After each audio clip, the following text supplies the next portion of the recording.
कुछ औरतुनि खे इन ॻाल्हि जी आदत हूंदी आहे त हू हर वक़्तु पंहिंजे मुड़ुस सां झेड़ो कंदियूं आहिनि, गैर ज़रूरी सवाल कंदियूं आहिनि ऐं गैर ज़रूरी बहस कंदियूं आहिनि। हिकिड़े हमरा जूं 2 शादियूं थियल हुयूं।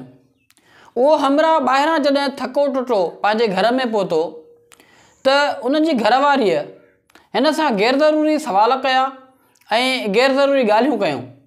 हिननि जो पाण में बहस वधंदो, बहस वधंदे वधंदे हिननि जो पाण में तेज़ थींदे ॻाल्हि वञी इन हद ताईं पहुती जो मुड़ुस जज़्बात में अची पंहिंजी घरवारीअ खे तलाक ॾेई छॾी।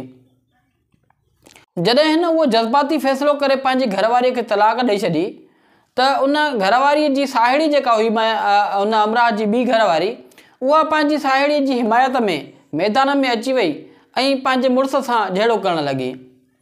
जॾहिं हिन मुड़ुस सां झेड़ो कयो, उनखे बुरो भलो चयईं, उन सां बहस कयईं, उनखे कुझु ॻाल्हियूं चयईं, मुड़ुस अॻु में ई ॿाहिरां खां जेको तत्व आयो हुयो घर में, उनखे जज़्बात ऐं मथे ते कावड़ पहिरियां खां ई हुई। हुन वधीक जज़्बात में अची, वधीक कावड़ में अची, वधीक गुस्से जो इज़हार कंदे पंहिंजी ॿी घरवारीअ खे बि तलाक ॾेई छॾी। इहो सॼो लका पाड़े जी हिकिड़ी औरत भरिसां भित जे बीही ॾिसे पई। जॾहिं जो उन औरत इहो सभु कुझु ॾिठो त उतां भित जे भरिसां बीही ऐं चवणु लॻसि त मुआ छितो थियो ई आहे, अंधो थियो ई आहे, अखियूं खोल, छो थो पियो पंहिंजे घरवारनि खे तलाक ॾी।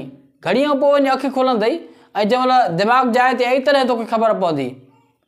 हमरा चयसि त तूं पंहिंजी ज़बान बंदि कर, तूं पंहिंजो कमु कर। जेकॾहिं तुंहिंजे मुड़ुस जी मूंखे इजाज़त हुजे त तोखे मां तलाक ॾींदे देरि न कंदुसि। त उन पाड़े वारी माईअ जो मुड़ुसु भरिसां वेठो हुयो, उन बि सभु कुझु इहो ॿुधो पिए। परियां वेही उन मुड़ुस खे चवणु लॻो त इजाज़त अथई, इजाज़त अथई, इजाज़त अथई।